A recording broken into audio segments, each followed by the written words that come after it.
this channel. And today we will have another walking tour. And of course, dito tayo sa may San Ramon Bridge. Ayan guys. So, dyan. So, dito tayo magsa-start ng ating walking tour. So, if you're ready, let's get started.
Napaka-fresh niya guys. Yun ang pinaka-gusto ko is napaka-fresh niya and very very exposed ka sa nature. Yung parang nakaka-release talaga siya ng stress. So it's really good to come here like on weekends habang nag-walking tour kayo or pwede rin driving tour. Ayan.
So ayan guys, itry natin tingnan yung river nila sa malapitan.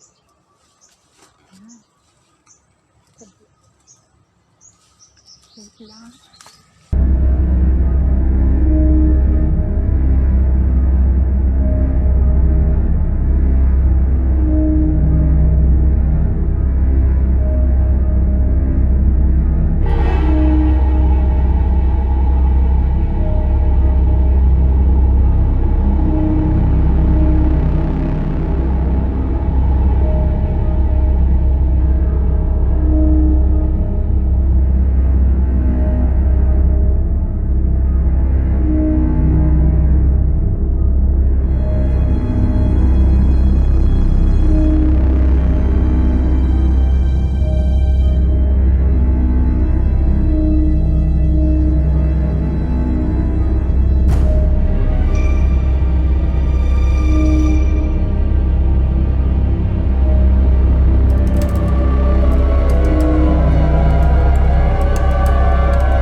So ayan guys, hindi na tayo masyado pupunta doon kasi medyo malapot yung putik niya.